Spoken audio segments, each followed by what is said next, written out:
Thanks for coming. Please take your seats. My name is Rod Dreher. I'm the director of the Network Project here at the Danube Institute. And I'd like to welcome you to tonight's presentation by Austin Roos, who will talk to us about why he believes Hungary should break the EU consensus on sexual issues at the UN. This is a joint event of the European Conservative CFAM, which is Austin's organization, and the Danube Institute. Now, on a whole host of issues, Hungary distinguishes itself from fellow EU countries and the European Union, most especially on those related to the family. Hungary believes strongly that pro-family issues are intrinsically good for its citizens, and further believes in its sovereign right to decide these issues free from the meddling of international institutions. Now, our guest this evening, Austin Roos, argues that this stands in sharp contrast to the negotiating positions on harmful and controversial sexual issues at the UN, where Hungary is indistinguishable from France, Germany, the UK, and other countries that are on the far frontier of sexual mores. As Mr. Roos sees it, it is puzzling to Hungary's longtime supporters among social conservatives active at the international level that Hungary would take these positions that are harmful to individuals, families, and society.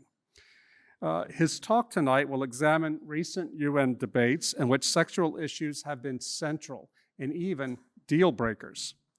Mr. Roos will argue that it would cost Hungary very little to break the EU consensus in UN negotiations and to stand with African countries and other nations in the developing world that are protecting their families, their children, and their national sovereignty.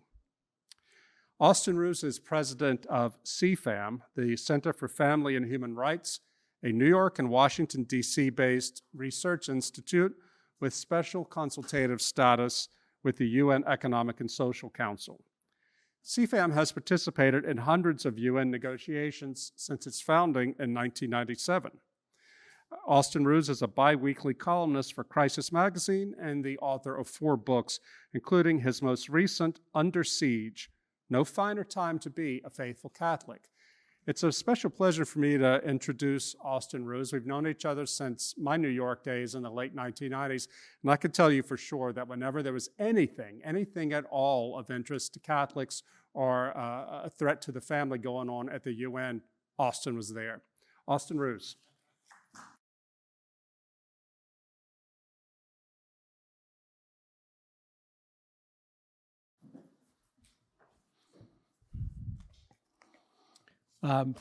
First of all, I want to thank Melissa for making this happen and the Danube Institute. It is a profound pleasure for me to be in this room because I have seen this room on videos before, and I go, isn't that lovely? So I'm so pleased to be here, and thank you for making this happen. I also am pleased to be here in the company of Rod Dreher. I feel like I've known Rod Dreher longer than I've known him before he was Rod Dreher. You know, I've known him since before he wrote his first book, Crunchy Cons. I remember introducing Rod at a big pro-life event, the annual pro-life ball in New York, many, many moons ago. And I know that I've said this to Rod privately in emails. I know that he is suffering the torments of Job in recent months. And it is profound what he is going through, even unto breaking his clavicle. But one thing that I know as a Catholic is that suffering is not a test, it's a tool. It's a tool for the sanctification of ourselves, and it's a tool for the sanctification of others. And I was thinking about this today, Rod, that I would bet that at the general judgment, somebody will walk up to you and they will say that you offered your suffering for other people, and I received the graces of that, and that made all the difference. This is how Catholics view suffering. And I have a feeling that this is precisely how Rod views his current situation of all of these interesting things happening to him these days. Many, many years ago, I converted to the Catholic Church in 1985 and almost immediately fell out of the practice of the faith and then sort of rejoined the practice of the faith 8 years later in the spring of 1993. And like any new, refreshed Catholics, I thought that maybe I had a religious vocation. And so I applied to join the Trappists at the Abbey of Gethsemani. And this was at the time that we had founded CFAM. We lobbied the UN on life and family matters. So I went off to the Abbey of Gethsemani for my first long vocational retreat, and I spent 2 weeks with the Trappists bouncing off the walls and thinking about girls.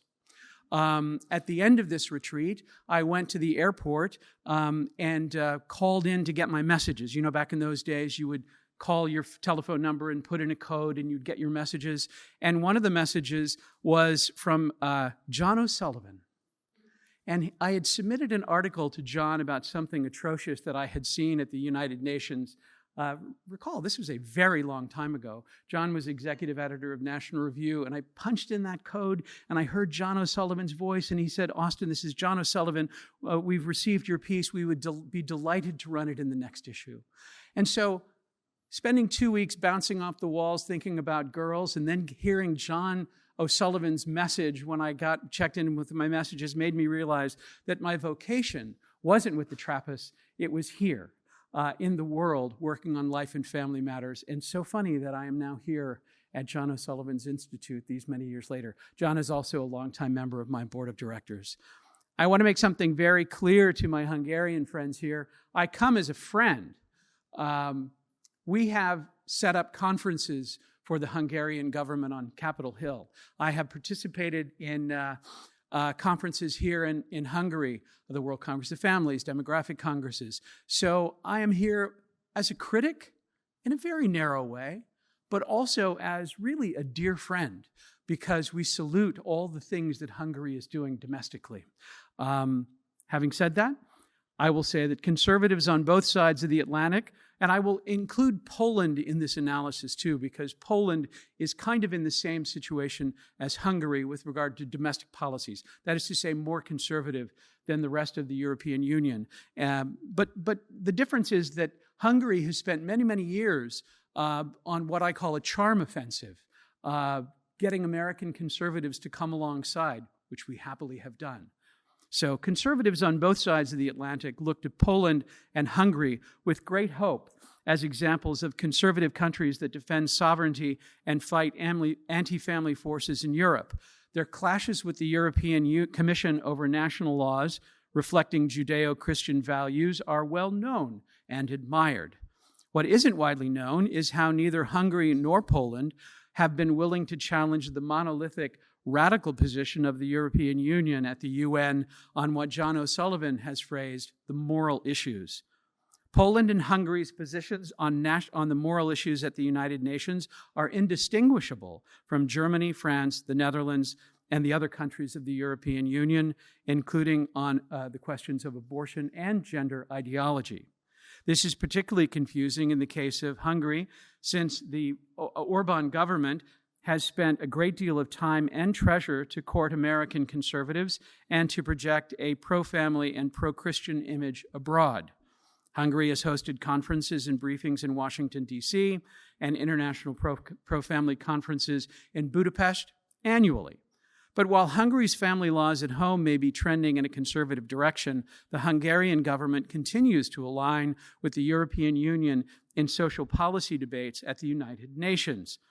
This not only conflicts with the image projected by Hungary to conservatives around the world, but it also conflicts with Hungary's arguments in favor of national sovereignty.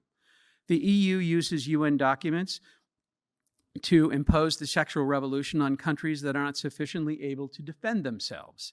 Consider just some examples of the positions the European Union has adopted in UN social policy debates over the last year and that Hungary and Poland have supported. In the summer of 2022, the General Assembly held an historic debate about abortion and LGBT issues. The debate was over an EU-backed resolution concerning access to justice for victims of sexual violence. At first blush, this seems non-controversial until the EU's priority became clear, and that is connecting abortion to human rights, something the UN has never agreed to. In this particular debate last summer, both Poland and Hungary were fully aligned with the European Union. Not only did Poland and Hungary sponsor the resolutions along with other EU member states, but they also joined EU statements berating and even threatening developing countries that oppose this notion of abortion as a human right. This was not the only controversy during that debate last summer. There was also language about multiple and intersecting forms of discrimination. Informed readers will readily recognize this phrase as a term of art to promote an expansive view of the left-wing agenda, including the whole panoply of gender ideology. Poland and Hungary supported this language, which is now routinely inserted into UN resolutions by the European Union with the full support of Poland and Hungary. A similar scenario played out in the General Assembly last fall. Over 24 resolutions were proposed that included ambiguous language like sexual and reproductive health and intersecting forms of discrimination. Non-binding UN resolutions may seem harmless. They are problematic for two reasons. First, such language is used to promote customary international law, especially when such language appears without objection. This is one of the narrow things we are asking the Hungarian government to do, is simply to object. Second, this language is potent in the UN system itself. It is used by UN agencies as a mandate to promote abortion and the homosexual transgender agenda and the entire left-wing agenda on social issues. Sadly, both Poland and Hungary supported the EU position in every instance in the General Assembly last fall. What's more, neither government took the opportunity to clarify their understandings of these terms. It is common for governments to add comments and reservations, making clear their understanding to protect their domestic laws and the domestic laws of other countries. So at the end of these debates, they can make their explanation of position very clear on how they understand these terms. But neither Poland nor Hungary took this opportunity when such clarifications would have been legally significant. And then there is the controversial topic of sexual orientation and gender identity. A long-term project of the sexual left at the UN has been to insinuate sexual orientation and gender identity into human rights law as a new category of non-discrimination. The attempts usually come in resolutions that are difficult for governments to oppose. For instance, resolutions on extrajudicial killing. It should be noted that the Holy See opposed this maneuver 15 years ago in a resolution on extrajudicial killings, and not because the Holy See supports the killing of LGBT individuals, but precisely because the Holy See saw the danger of establishing a special category based on sexual conduct or expression. So what I'm saying here is that they will take a resolution condemning extrajudicial killings, and they'll include in the list for sexual orientation and gender identity. So if you oppose the resolution, all of a sudden you're in favor of killing homosexuals and those other sexually confused people. And the New York Times accused the Holy See of supporting the killing of homosexuals because they opposed this particular resolution. This strategy was used last fall in the General Assembly in a resolution on national elections. Sexual orientation and gender identity were proposed as a protected category in national voting. Polish and Hungarian diplomats aligned their governments with the EU statement and offered unwavering support for this language and for the possible introduction of a new protected class based on sexual expression. Once more, neither government sought to effectively clarify their position when the resolution was adopted, and we are not aware of any country that restricts voting to heterosexuals. At the UN Commission on Social Development in February, the European Union fought against the established human right that parents have the primary responsibility for the upbringing of their children. The European Union took the position that it is the state and not the family that has the primary responsibility to protect children. Poland and Hungary supported and defended the EU position. The EU also insisted that wherever family is mentioned in a UN resolution, the phrase various forms of the family exist must be added. This, of course, is intended to water down the ancient understanding of the family and the understanding of the family in international human rights. EU delegates say that the definition of the family as a natural and fundamental group unit of society from the Universal Declaration of Human Rights and binding human rights treaties is a harmful Western construct that discriminates against LGBT families. Neither Poland nor Hungary objected to this position. Poland and Hungary have never broken with the EU over family language in UN agreements. They have always followed a common EU position. During March negotiations at the Commission on the Status of Women, the European Union campaigned to delete any positive reference to women as mothers. I work in a crazy world.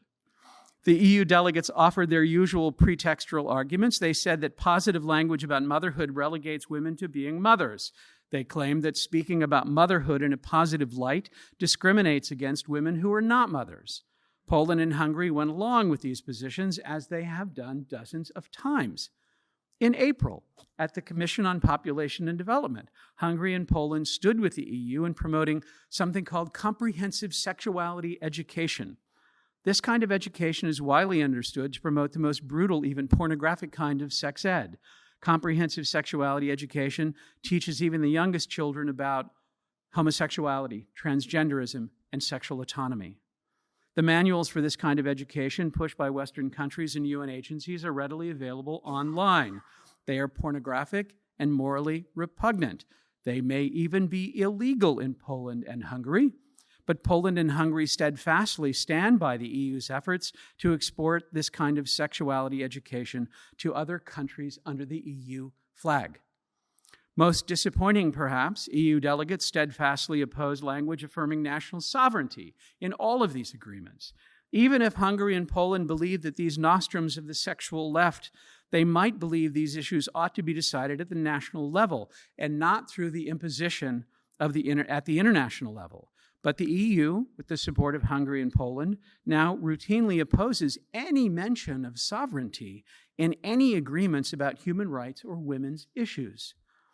These are just the most blatant examples of harmful norms that the EU promotes internationally and that Poland and Hungary have supported. There are many less obvious examples that are equally or more insidious. Conservatives ask why Poland and Hungary are not willing to confront this EU overreach, whether this is a result of diplomatic inertia, democratic realities, lack of capacity, or a combination of these, is a question European conservatives must ask their leaders. As American conservatives and recipients of the Hungarian charm offensive, we ask the same questions. Some of the answer may lie in the common misconception among conservatives on both sides of the Atlantic that international policy does not really matter. Conservatives often say that UN resolutions are non-binding or that there's no way to enforce them, and other theoretical tropes. They're wrong both from a legal perspective as well as from a practical one.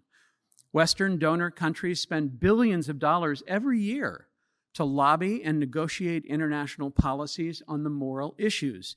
They wouldn't invest so much time and effort in international policy if it wasn't an effective way to advance their sexual agenda.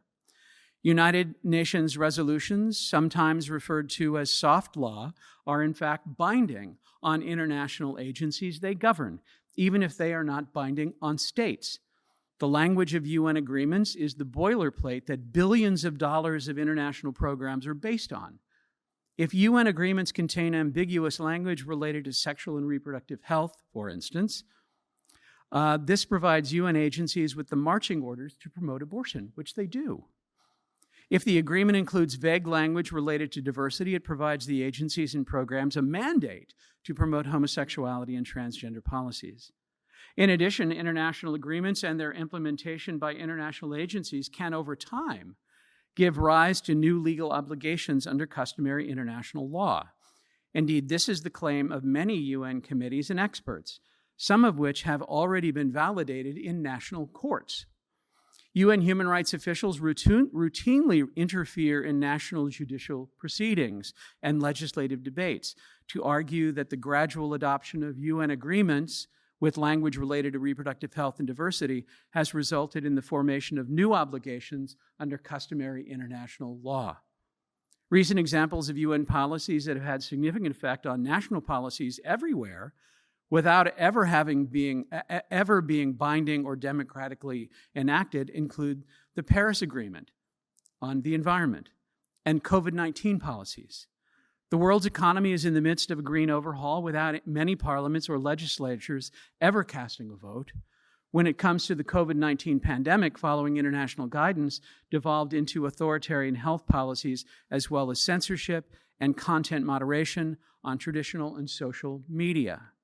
Perhaps the best example of the very real impact that international policies can have on domestic laws and regulations is gender ideology. Feminists succeeded in replacing sex with gender in UN documents at the 1995 International Conference on Women in Beijing, helping to create the false notion that gender is just a social construct.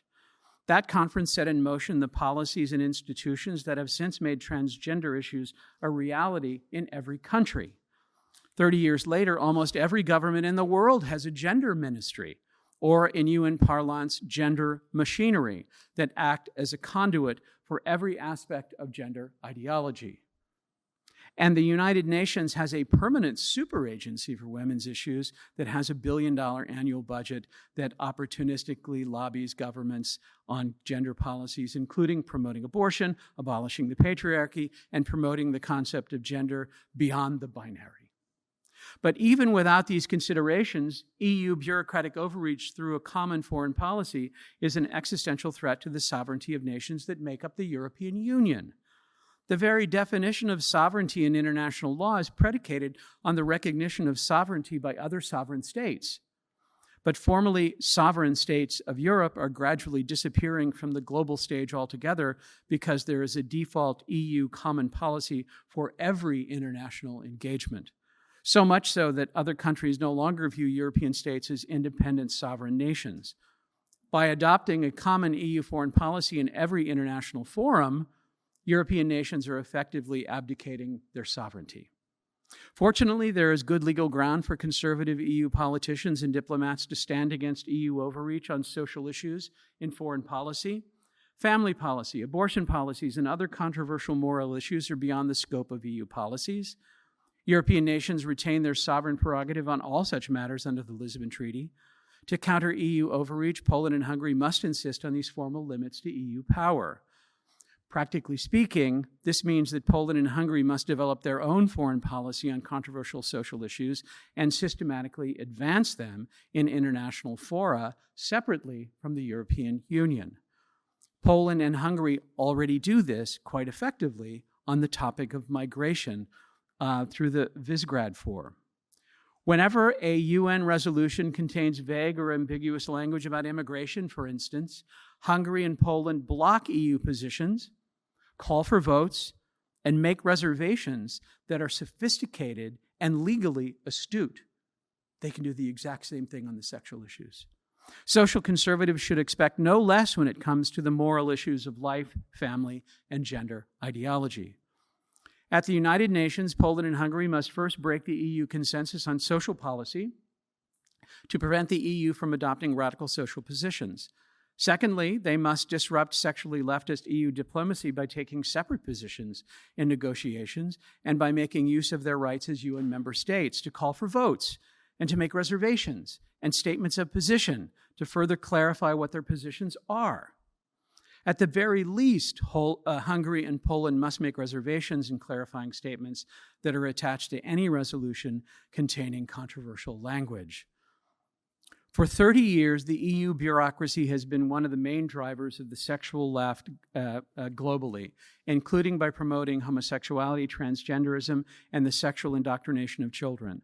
All of this with the tacit agreement and consent of Poland and Hungary. Even so, there are signs of hope. Hungary has resisted ratification of the Istanbul Convention on Violence Against Women, citing problematic definitions of gender. Poland and Hungary have excellent domestic laws and policies, and recently, in preliminary negotiations of a new treaty on crimes against humanity, Hungary and Poland broke ranks with the European Union on how to define gender. One of the great victories of our side what came in the Beijing Conference on Women, where gender was defined as it has traditionally been understood, and then in the Rome statutes establishing the International Criminal Court. This was a hard-fought battle. Gender in international law is defined as men and women in the context of society. The sexual left at the international level has initiated a new treaty on crimes against humanity, where one of their main goals in the negotiation is to redefine gender back as a social construct. But perhaps the seriousness of the threat of redefining gender in this treaty on crimes against humanity, including the prospect of being labeled international criminals for not allowing transgender identity change or homosexual marriage, has finally alerted Warsaw and Budapest of the very real threat that sexually leftist international policies pose to their countries and peoples. In informal negotiations just a month ago, Hungary actually broke with the EU in informals. We'll see what happens as the negotiations go forward. The leading conservative governments of the Western Hemisphere should get in the habit of breaking the EU consensus on foreign policy more often. These American eyes turn to our friends in Hungary and Poland to stand with us against the woke sexual agenda of the United Nations. I thank you for your attention.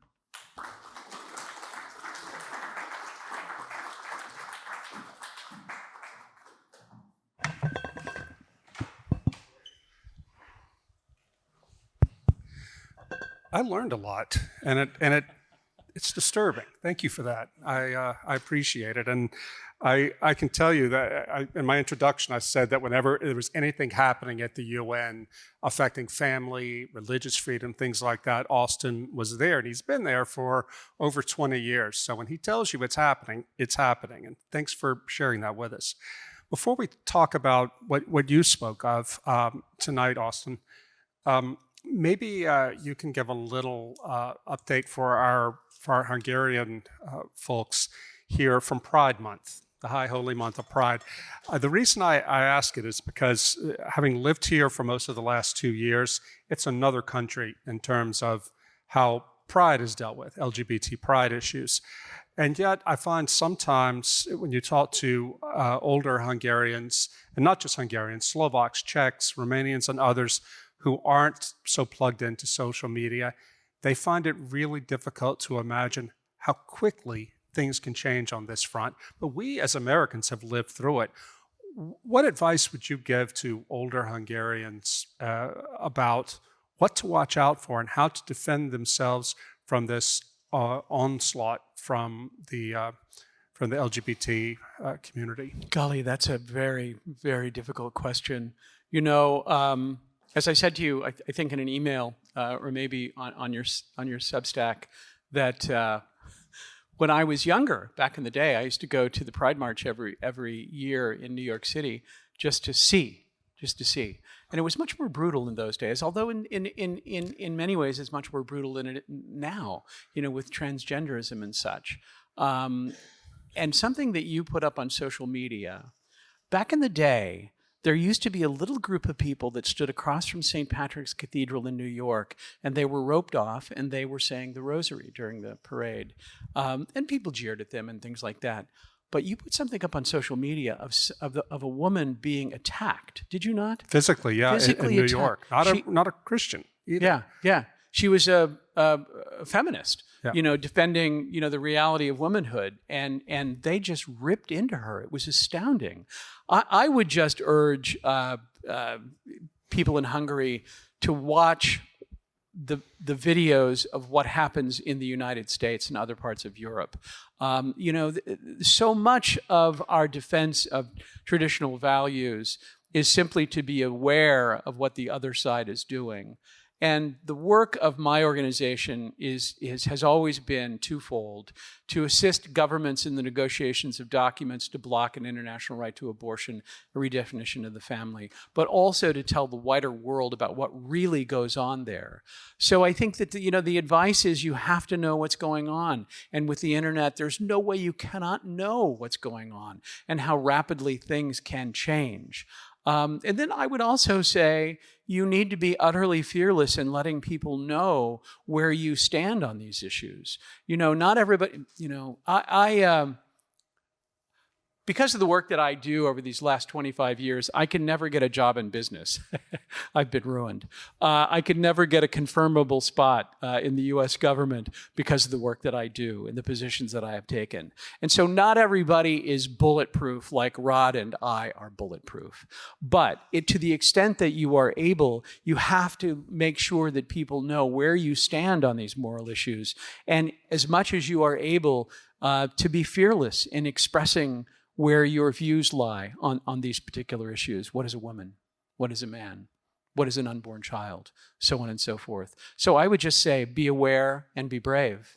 You know, on that point, you and I were talking earlier today about something going on at the UN that could be tremendously important for free speech and religious liberty. Right now in Mexico, a Catholic activist, a former lawmaker named Rodrigo Cortez, was convicted of violence. That's the term they use, violence against a transgender lawmaker, a male to female transgender, because Rodrigo Cortez on social media referred to this person as a man who calls himself a woman. Rodrigo has now been convicted of a violent crime, and they call it digital violence and psychological violence and so on. It's incredible because he's simply standing up for scientific truth and what his faith tells him is true.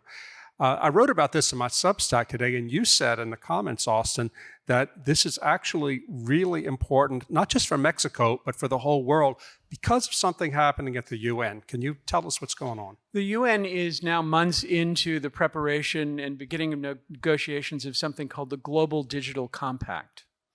Now, that should scare you right down to your boots, because it would be a hard law treaty that would include many things, including the punishment for what they consider to be violent speech, which is misgendering, and the whole panoply of thought and word crimes from the sexual left. So that is happening now, and they're doing it in conjunction with the tech giants. We reported just a month ago, less than a month ago, about the beginning of these negotiations and their consultation with Google and Apple and other tech giants. So watch out for the Global Digital Compact. And again, I would call upon the government of Hungary to break with the EU consensus on this particular document. It will be a hard law treaty, and it will be very dangerous. It will regularize what happened to this gentleman in Mexico.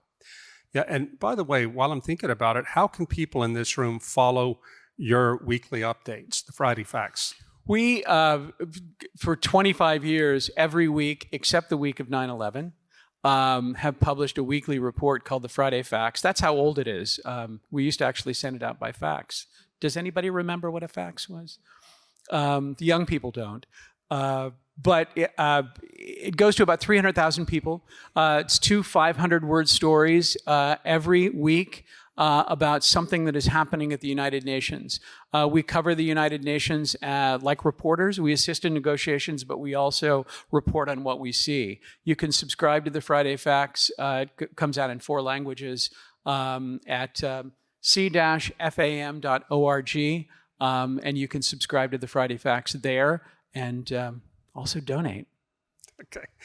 Now, to go back to the topic of your speech, might it be the case that both Hungary and Poland are picking their fights?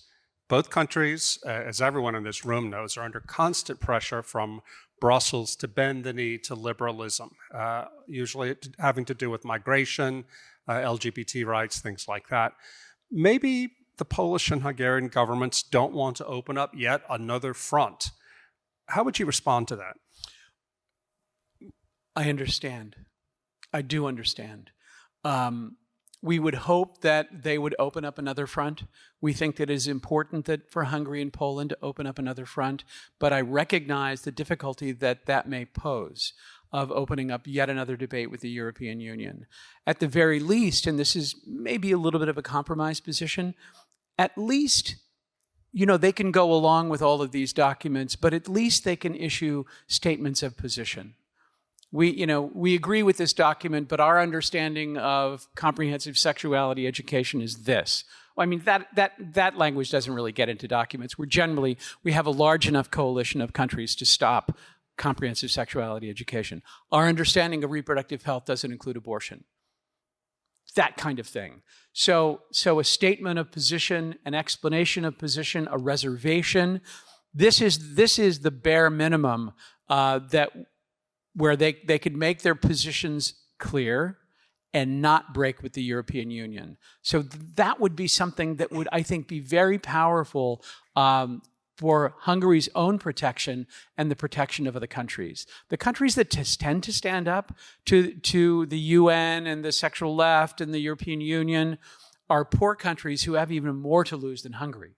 I mean, I'm talking about African countries, who need every nickel that they can get, but they will stand up and they will say no to the powers of the European Union. They will say no to the powers of the United Nations, and they are inundated. I was describing this earlier to a journalist. They are bombarded from the air with this notion of international law. They are invaded on the ground by Western NGOs that have hundreds of billions of dollars to spend. But they still stand up for their traditional values, their understanding of family, their understanding of the unborn child, their understanding of men and women. It is astounding to see a tiny African country stand up to the might of the world. And the beautiful thing about our negotiations at the United Nations is it's supposed to be these documents are supposed to be arrived at by consensus. Presumably everybody in the room agrees. This is one of the lies of the UN. But if you get enough countries to stand up and say no, 20, 30, 40, 50, we can stop almost anything. Abortion is not an international right under international law because enough tiny countries stood up and said no. The family is still the basic fundamental group unit of society because tiny countries stood up and said no to any redefinition. It's astounding who stands up and says no, who have much more to lose than Hungary has to lose simply by offering an explanation of position to a non-binding resolution. Now, you talked about NGOs just then. Here in Hungary, people are particularly aware of how NGOs, especially those funded by George Soros, work at an international and a national level to undermine national sovereignty, especially around issues of migration and issues having to do with sexual freedom, that sort of thing.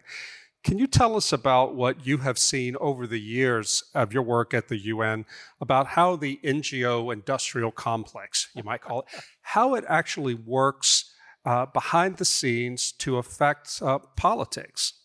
One of the remarkable things about NGOs is they're supposed to be non-governmental organizations. But all of the big left-wing NGOs at the UN are fully funded by governments. They are arms of government. They are arms of the European Union. They are arms of the United States government, which is really bad on these issues, even when there's a conservative in the White House. The United States, the USAID is one of the great fonts of evil in the world. Fund heavily left-wing NGOs. And so at the United Nations, the Commission on Status of Women, it's one of the biggest negotiations of the year. There'll be 5,000 radical feminists there. There'll be 50 or 60 pro-lifers assisting at the negotiations. We like the odds. I just want to make sure that you understand it. We like the odds. And we beat them all the time. This is why, for instance, at the Commission on the Status of Women just concluded in March, they blocked pro-life NGOs from holding any side events. They made NGOs sign a statement that none of us could sign, and then they blocked us from holding any side events. It's okay, we had events with governments who were friendly with us. But the way it works at the United Nations is that these governments, the UN Population Fund, $1 billion a year, hard left, pro-abortion UN agency will fly in 500 teenagers from Africa and put them up in hotels. Now, we can't do that, Pro-lifers can't do that. It's sometimes, at certain times of the year, hotel rooms, even bad hotel rooms, are $400 a night. So this is a very expensive proposition. But that's a part of the NGO complex at the United Nations. And then on the ground, just forget it. They're spending billions of dollars on the ground to lobby governments to change laws, to indoctrinate children on ideas of the sexual left. And they're all an extension of left-wing governments. but the media don't report on them as political organizations. I found that is one of the things that I've learned living here in Hungary is the extent to which all of these officially non-governmental organizations are all thoroughly part of the political system and always on the left. That's right. That's right. I'll just point out that, there are probably 25 pro-life and pro-family NGOs that have UN accreditation at the United Nations. My organization was blocked for a while because of our positions on life and family. So it's very difficult to get in. So anyway. Yeah. Well, you also said that often it doesn't matter who's in charge in the White House. That's right. A lot of these U.S. government agencies, the policy, the permanent bureaucracy, I guess, continues to do what it wants to do. In February here in Budapest, Samantha Power, the head of USAID, came over to deliver $20 million to local NGOs to promote what she called democracy and transparency. Now, a lot of people here saw that as color revolution stuff, right? But this is how USAID works. What I'm hearing you say, though, is that even if we had a conservative in the White House, that may not make such a big difference. The permanent bureaucracy in the United States on these particular issues is hard left. So it literally does not matter who is in the White House because billions of dollars are being shipped out of USAID primarily to left-wing NGOs around the world. So yeah, it does not matter. The bureaucracy is large and powerful, and they have been there forever, and they're going to stay there forever. Years ago, often when I give talks, people will raise their hand and say, what can we do? And at that time, the baby boom started to retire, including from the federal government. And I said, what you ought to do is apply for a federal job and stay there your whole life. It'll be like Isaac Jogues paddling up the river, into dangerous territory, and you might be martyrs. But enough of you do that, you can really fundamentally change things. But people of our point of view tend not to go into government. And so it's left to the left to run these things. So even when there's a very conservative government, the government is still left-wing on these issues at the State Department and at USAID. Austin, what kind of personal characteristics does it take to do the kind of work you and your colleagues do to face that kind of hatred day in and day out? Because it's not a joke. You really do face this sort of thing, and yet you and your colleagues keep coming back. How do you do it? We just love the action, and a lot of people are too concerned with wins and losses. And you can't be concerned too much with wins and losses. You have to simply enjoy the action. Some days you win, some days you lose, sometimes it rains. And we're happy warriors. We truly love the work that we do. I've done this for 25 years. My chief lieutenant, Lisa Carenti, has been doing it for 12 years. Stefano Gennarini, known to some people in this room, has been doing it for 12 years. Rebecca Oas has been doing it for 12 years. We really love the fight, and we truly believe that abortion should not become an internationally recognized human right, and the definition of the family can never be changed. And sovereign states have the right to decide these questions on their own. People will ask, do you want an international, treaty outlining abortion worldwide? And I say, I don't want the UN to have that kind of power. I want sovereign states to decide this on their own. So, in short, we really love our work. We're happy warriors. We're not overly concerned with wins and losses. Let's switch before we go to audience questions. Let's talk for a second about your latest book, which is titled Under Siege: No Fighter Time to Be a Faithful Catholic. Now, the Catholics here in Europe are in a very difficult position. We all know this. Just today in the National Catholic Register, Solène Tadier, who is a friend of ours, she lives here in Budapest, she reported that Catholicism could end up before long being the third largest religion in France, the third largest behind Islam and, believe it or not, evangelical Protestantism.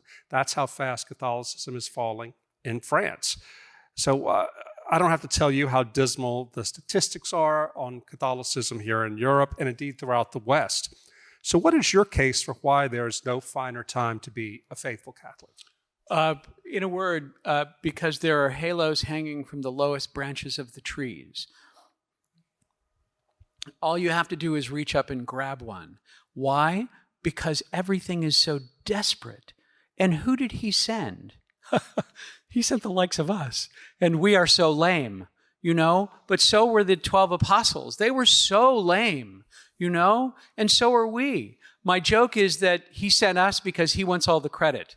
Fine. You can have all the credit, Lord. But that is the central argument of this book, is that at these desperate times, he sent us.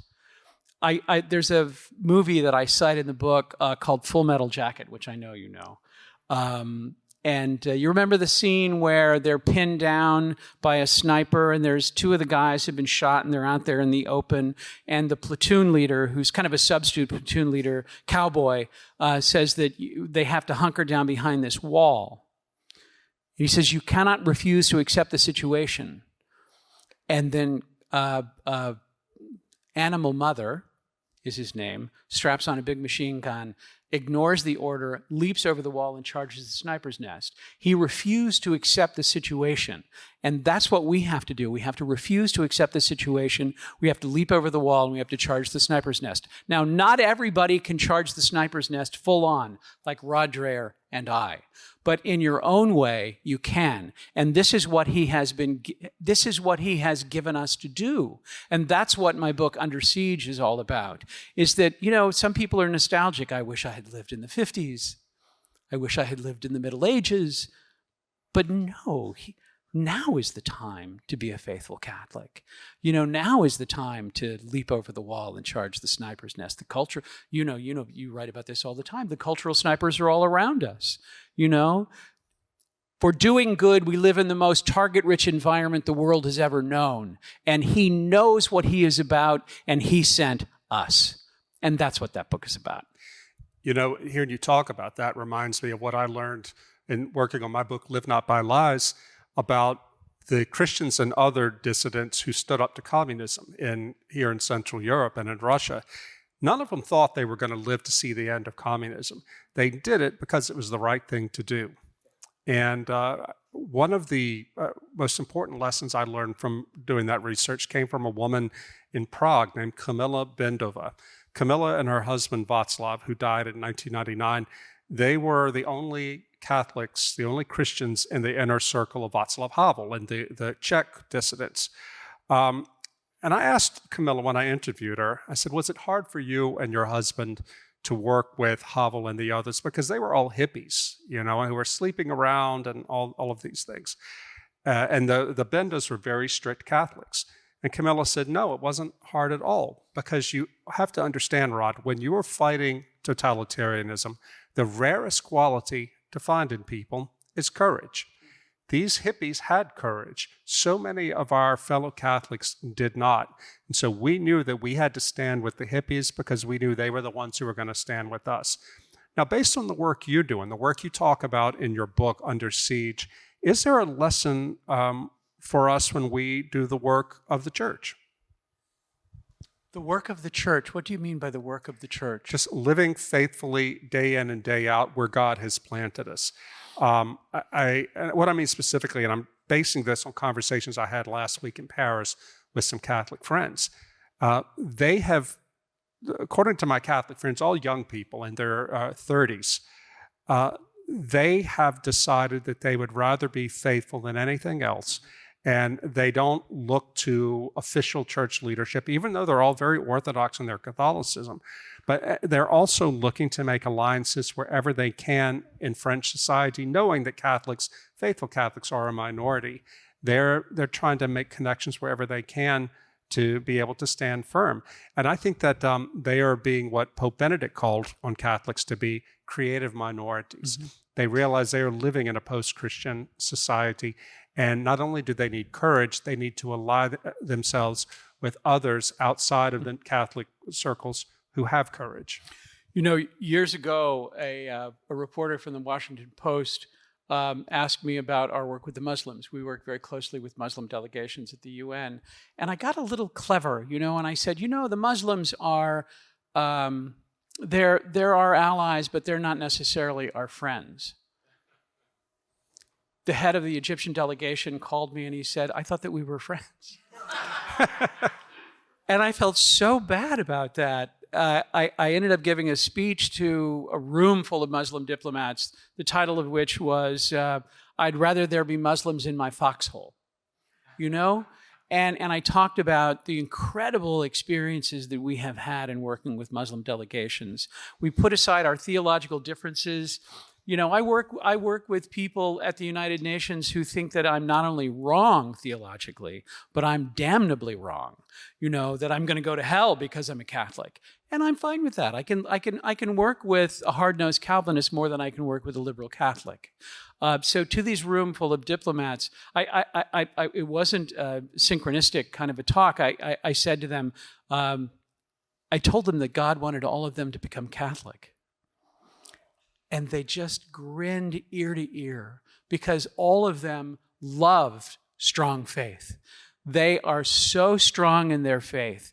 And our work with the evangelicals at the United Nations, in the pro-life movement, what would we be without our evangelical brothers and sisters? We put aside our differences. They have taught us we have taught them, the Catholic natural law way of argumentation. And they have taught us to be more evangelical, citing scripture, encyclicals even. So we have set aside our differences because we see that there is a totalitarianism that is sneaking in around us at the United Nations and other places. And we put aside our differences. I say, after we defeat the feminists, we can fight. Last question before we go to the audience. Does politics have a meaningful role to play? And what are the limits of politics in terms of turning back this tide of secularism, feminism, and liberalism? I'm grateful for that question because it gives me the opportunity to mention my wife. She's got a look on her face like, my wife is here, Kathy Roos, and my daughters, Lucy and Gigi.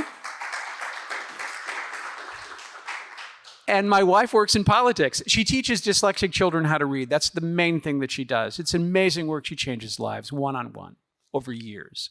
But she's also involved in politics. When the Fairfax County School, we live in Northern Virginia, Fairfax County, when they were changing their guidelines on transgenderism, Kathy and her friends went down to the school board meeting every 2 weeks on a Thursday night and tried to occupy every speaking slot that was available to them. And the rule was that you had to speak on something that was on the agenda. No matter what was on the agenda, they would curve right around it and talk about transgender policy. It was remarkable what they did. Kathy is involved in local politics, and we lose all the time in Northern Virginia. But just this last election, we had an election just last week in our own little precinct. There were like 162 votes that were cast for this particular thing in our little district, and we lost by 1 vote. In Northern Virginia. It's amazing. So I think that there is a role for politics. I think there's a role for people who spend all of their days praying. There were people that came, there 2 ladies used to come to the UN negotiations all the time. All they did was sit and pray for the bravery of pro-life delegates in the confusion of our enemies. We called them the praying ladies. That's all they did. There's a role for them. There's a role for people in politics. There's a role for people who write. There's something for all of us to do in our own way. But is there a role for politics? I would say yes. Yeah, and I guess the thing I'm concerned about is that people realize that we're not going to vote ourselves out of this. Politics are necessary but not sufficient. Because yeah, I think that's right. I think that's right. And that gets us down to face-to-face, heart-to-heart, evangelizing our friends and neighbors. All of our neighbors need to know who we are, that we're Christians. This month, what we're doing at our house? We're flying the flag of the Vendée. The pride flag. Tell them who the Vendée was. Yes. These were the peasants in the western part of France who resisted the French Revolution, and they were slaughtered. And they have a Sacred Heart flag.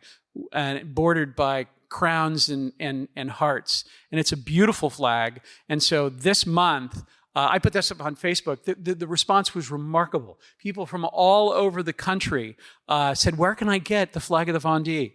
And so we're flying that flag. You know, our neighbors, they may not know exactly what it is. They probably know something is a little bit different. This is not a rainbow flag. But yeah, I mean, yes, we're not going to vote our way out of this, but many of us have to remain involved in UN negotiations and also local politics. People ask me, what should I do? I say, stay home and take over the school board. That's what people need to do. Okay. All right, audience questions. Who's got the microphone? Okay, let's start down here. Hi, I'm Theo. I'm not going to break tradition. I usually start with the questions. First of all, you guys are terrific, the presentation. I have 3 points. The elephant is in the room, without insult, Jesus. I'm Jewish, so I don't believe in Jesus after he died. But whenever I discuss the subject with people, I lived in Israel, I know all the places, everything, I see Jesus as a revolutionary, because he fought many things, including the Roman occupation. I see you guys practically in the same position, trying to fight people that are trying to destroy our family values. I lived in New York, and I remember that the United Nations had become extremely occupied by Indians. No insult intended. You know what I mean. An extremely large percentage of Indian bureaucrats, India, Sri Lanka, okay. Please tell us, what is their position on this subject? That's the first question. If you understand my question. Not There's really. a lot of bureaucrats in the United States. I'm talking the UN in New York, not WHO in Geneva, which you never mentioned, which is also a UN organization. I guess that's a subject on its own. In the UN in New York, there's a very large number of the bureaucrats that are basically Indian, Buddhist. They have very high family values. Don't they try to stop this creepy movement, which is what you present? That's one question. No, they don't. Wow. You know, I mean, one of the bureaucracy at the United Nations is hard left. You know, it's been years. A young Christian lady came to my office one day crying because she felt she worked in the bureaucracy and she felt she couldn't let anybody know that she was a Catholic. So that's the status of that. The second question has to do with our foreign minister, Seattle Peter. An exceptional guy, working day and night. Regardless of the politics, Fidesz, not Fidesz, it is irrelevant. From what you're saying, the representative at the UN, and he works for Seattle Peter, if I remember the structure. I would think that Mr. Seattle would see these things. He would react to what you've been saying, that the Hungarians, and probably similar to the Polish, I don't know about Poland, so okay, but here I know. He has 200 people around him working day and night. He's here today jumping jack over the place, and I just cannot believe that he's not aware of this creeping position, what you mentioned, and I will close on this. Your point about the UN resolutions, that they're non-binding, is amazing. I never heard this before. And I've been running around the world. I never realized, a very strong point that you're making, non-binding the states, binding internally in the United Nations. Okay. Amazing. So the middle question about the foreign ministry here, yes, of course they know our complaints. We're in regular dialogue with the UN delegation at the United Nations. We've been in direct contact with Mr. Orban's office. So yeah, you know, they have been responsive, you know. As I said, they did break with the EU in informals with regard to this treaty on crimes against humanity. I'm hoping that my presentation here today will reverberate across the street. You know, they probably have very good reasons for not wanting to break with the EU. You know, that they don't want another front to fight, that UN resolutions don't really matter because most of them are non-binding, that governments should stand up for themselves when these documents are used against them. But like I said, at the very least, they should offer explanations of position, reservations. We think they should break with the EU on this. One of the beautiful things that would happen if Hungary broke with the EU on the sexual issues at the United Nations, every single one of the governments in the EU would have to negotiate for themselves. That would be much harder for these countries. Now they can just sit back and smoke cigarettes in the delegates' lounge, and the primary negotiator for the EU will be there doing all of the heavy lifting. So it would make their lives much harder. I mean, maybe that's one of the reasons that Hungary doesn't want to do that, is that they don't want to put this kind of pressure on their fellow European governments. I don't know the answer. I don't know the answer. Well,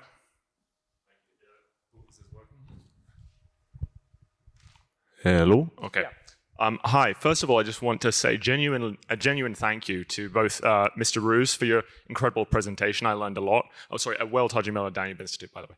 And also to Rod and you again, Mr. Roos, for the conversation. It really flowed back and forth like goulash and bread or wine and cheese. It was delightful to listen to. I have a short question about sovereignty. Which is really, I think, the sort of underpinning theme of the presentation and the conversation that followed from it. You said earlier, both of you agreed that basically whoever the president is doesn't really matter in the context of Hungary being able to sort of seek allies and articulate its position against... No, I meant in the United States. It didn't matter. Oh, okay. So you're saying that's because Hungary is kind of under these two layers, right? It has the EU position being sort of put upon it, and then it has the UN position. So then I can ask this initial question. Do you think as we sort of enter into an election year, it might matter in terms of who wins for Hungary's ability to sort of defy the consensus and say, well, look, the US agrees with us, so we can do it? Are you talking about the election coming up in the United States? Yeah. Then restate the question, because you lost me there. I'm sorry. What I'm trying to say is, could it matter for Hungary in terms of its ability to articulate a position that is in defiance to what either the UN or the EU are saying on the sexual issues? Who is in the White House?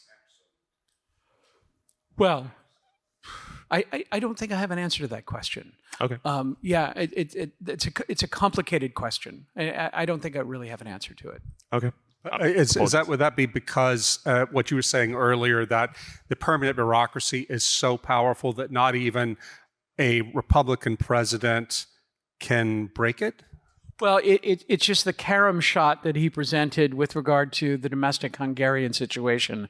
It was just too complicated for me to think through. Yeah, I think what he's thinking is a lot of people here in Hungary think that if we just get a conservative administration in power in Washington, so much of the hostility that comes out of Washington from the Biden administration, I mean, it's just unbelievable. And they're thinking that maybe Hungary will have somebody, a powerful ally in its corner, and will it make a difference in these? I got you. Let me give you an example. When Donald Trump was president, he issued an order that no U.S. embassy could fly the rainbow flag. So you know what embassies did? They put them on walls. They didn't fly them. They put them on walls. This is so it's almost like, golly, I wish that the Pope would make every Catholic adhere to Catholic teaching on contraception. Boom. We know this doesn't happen. The Pope doesn't have that kind of power, and neither does the President of the United States, because all of those bureaucracies are staffed by the left. It's like people like me. I would never want a job in the government, but I think others should, who are conservative. So would that necessarily have an effect? No. There's a million ways. There's a million ways that these people can even slow walk. Okay, so Trump was in office for 4 years. We had a good person at USAID who was negotiating documents. We had a good person at the National Security Council. We had a good person at the State Department. And it took 3 years of the Trump administration for them to take the negotiating position at the United Nations that reproductive health can never be accepted as a term. Why?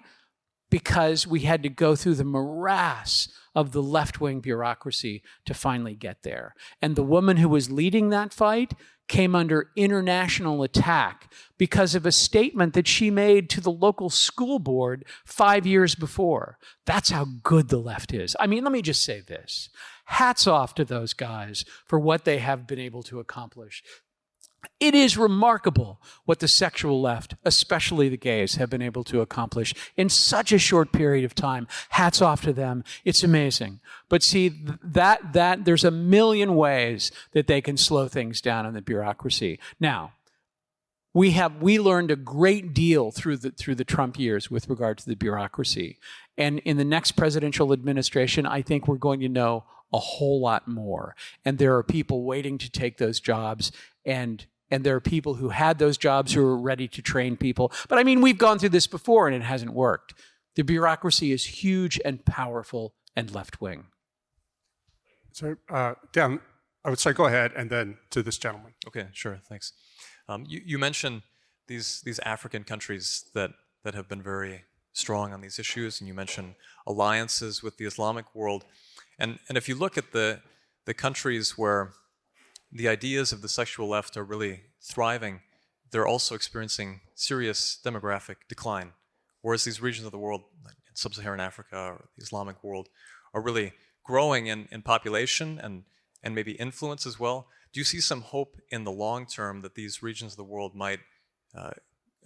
will remain steadfast on these issues and will use some potential growing influence to change the course? You know, the country of Iran had the greatest demographic decline of any country in history.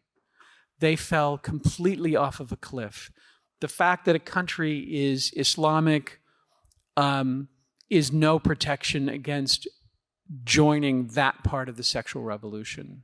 You know, contraception is a god around the world. You know, there are very few countries in the entire world that are not below replacement. So I hold out no hope necessarily because of that. Yeah, there's darn few. Having said that, there are still some of these African countries who believe in traditional values, who are still having many children, and who are still standing up to the EU and the United Nations. But you know, the sexual revolution is a powerful thing. You know, and as I said on your Substack, you know, it's evil in all of its particulars. And that really is the enemy, is the sexual revolution. And so, and I think we have to face that.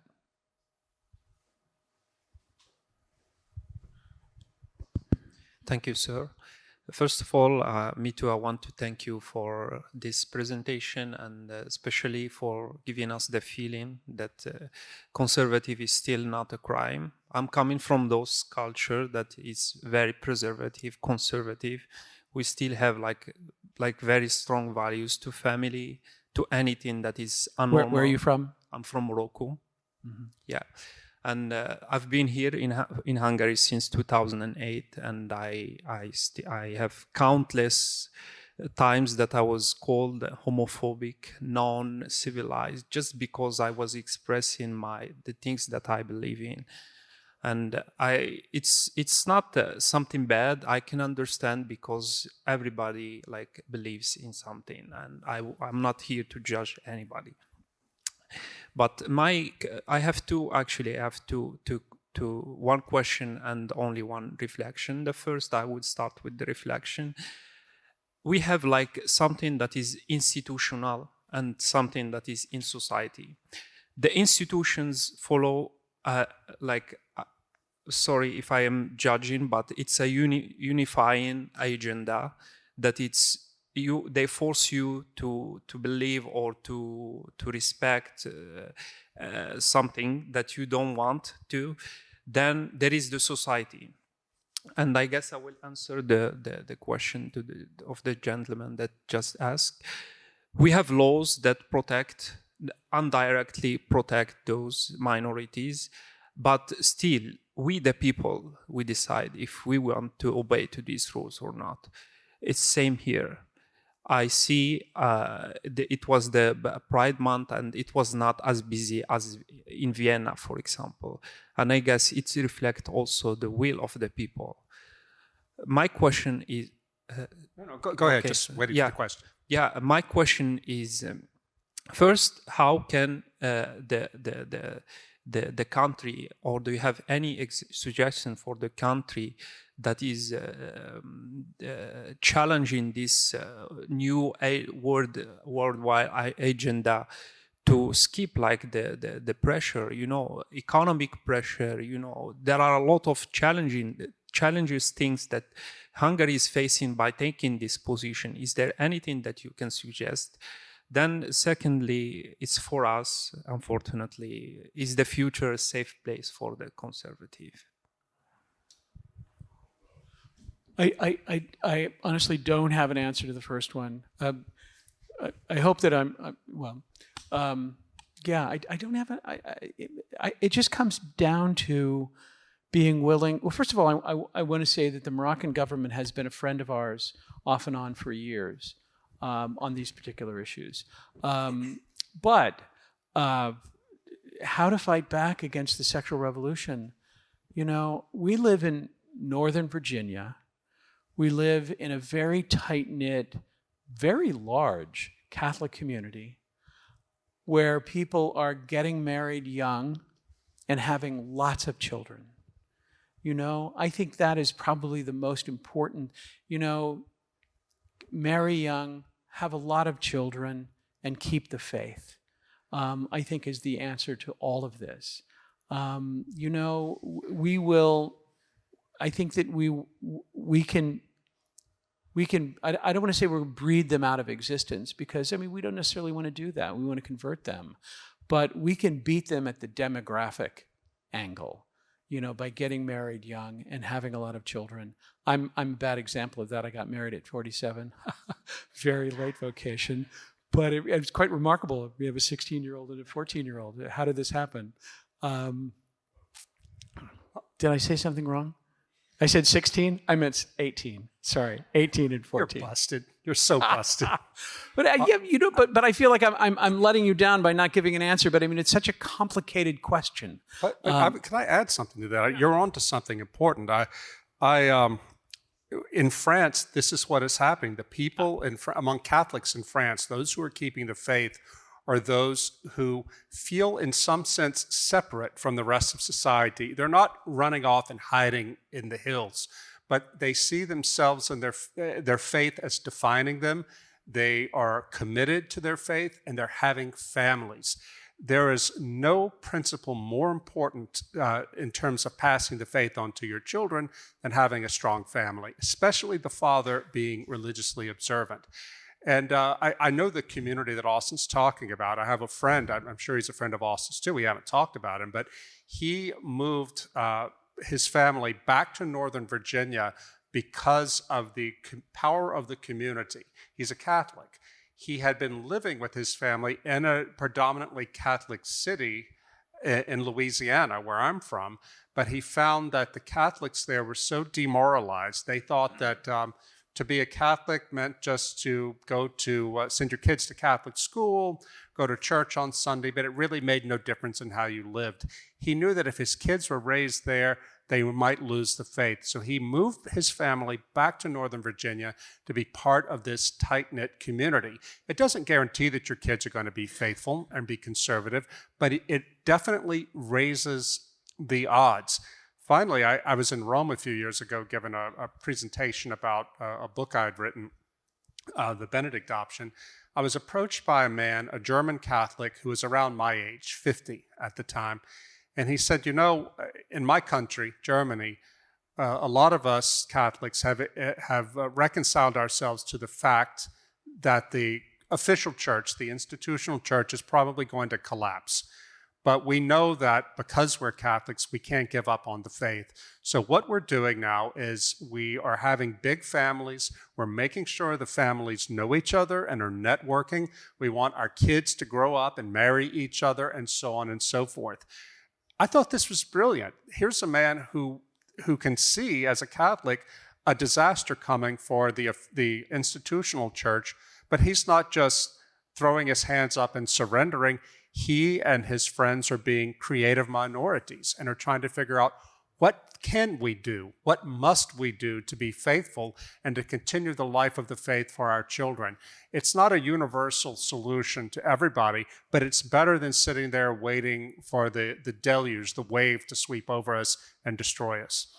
You know, and just to underscore that, to talk a little bit more about our community in Northern Virginia, we're not the only ones, you know. I'm hoping that my daughters will go to a school in Dallas, Texas, called the University of Dallas, which is a Catholic. Pat Fagan, my friend Pat Fagan, says it's the best Catholic university in America. But there's a community not far from us in Front Royal, Virginia. There's a powerful Catholic community around Steubenville. I travel around, and I sometimes say I wish that we were bigger so that there weren't so many connections. Oh, you know that guy, I know that guy. But it is remarkable the connections among Orthodox Catholics in the United States. They are strong and powerful. And by Orthodox, you mean Catholics who believe in the faith and who don't dissent. They're not liberals. That's right. And so, when Kathy and I got married in 2003, we were living in Arlington. We had Lucy and Gigi, and then heard about this Montessori school at St. Catherine of Siena Church in Great Falls. And for those who are not Catholic, Montessori is authentic Catholic education created by a woman named Maria Montessori. Phenomenal idea of learning. And so we started sending the girls there. And then we decided, maybe we shouldn't commute, 20 miles every day to take the girls to school. Let's move out there. And we discovered that we had moved out there for us, because all of a sudden, on our block in Arlington, we felt like we couldn't talk about real things. It was like the weather or sports or whatever. And who we're with now, we can talk about anything. The issues of the day, issues in the church. It's phenomenal. But these kind of communities are happening all over the United States. All over the United States. Yeah. One more. We have time for one more. This gentleman here wants to ask it. Köszönöm. Thank you very much. Good evening. My name is Dinesh András Nagy. I'm from the Center for Fundamental Rights, Alapjogokért Központ, which is a pro-life think tank based here in Budapest. Good. My question is, rather than breaking the EU consensus on sexual issues at the UN, how do you see our prospects in molding the EU consensus towards a more pro-life, pro-family perspective, taking into consideration that hopefully next year in 2024, during the European parliamentary elections, we will see a breakthrough via the European conservatives and reformists and the ID party strengthening, who are far more pro-life, pro-family, and also conservative elements within the European People's Party are strengthening. Consider the victory just this weekend of Nea Demokratia in Greece. So there seems to be a more rightward, more pro-family, more pro-life push. And of course, the next European parliamentary election will fundamentally change the situation. But 4 years after that, 8, 12, long term, how do you see the perspective of us being able to reshape the EU institutions to make it into the institution that the founding fathers intended it to be? Thank you. Köszönöm. Oh, golly, I just don't want to rain on anybody's parade, but I think that is just the remotest possibility. We used to spend a fair amount of time in Brussels, spending a lot of time at the European Parliament, and I concluded that it was almost a complete waste of time, because I don't think that the European Parliament has any power whatsoever. And so the puzzlement for us at that time was, where do they make these decisions in common to take a position in favor of comprehensive sexuality education at the United Nations? I could never figure that out. I salute anybody who goes to Brussels to lobby the Parliament and to lobby the Commission. I know good people who are connected to the Commission. One of my interns is a muckety-muck at the Commission now. I don't know if you all know that term, but to turn EU society so far that they would take a pro-life position at the United Nations, I think is the work of generations. and not in our lifetime. Doesn't mean you shouldn't try. I salute anybody that tries. I mean, I know people who are in Brussels right this moment working on these issues, but I think it's a hard slog. Well, gosh. That's a sour note to end on. No, but it's realistic. You know, I find nothing more depressing than false cheerfulness. Yeah. You know, because it gives people a false sense of hope, and when things don't work out, maybe they'll lose hope entirely. Yeah. But I think there's a meaningful difference between optimism and hope. You know, what you're doing, you're fighting from hope, not from optimism that things are going to be fixed, maybe even in your lifetime, but the hope that the work you do and the work that all of us do on these issues may pan out some point along the lines and along the line in history. And if not, at least God sees. At the general judgment, I'm obsessed with the general judgment. At the general judgment, somebody will come up to you and say that what you did at the European Parliament, that thing you said, that nice thing, whatever that you said, or that thing that you helped me with made all the difference. So whether you change the European Union or not, the fact is, by your mere presence, you will change lives. I guarantee that. Now, that's a beautiful way to end it. Thank you, everybody, for coming. Austin Roos, thank you.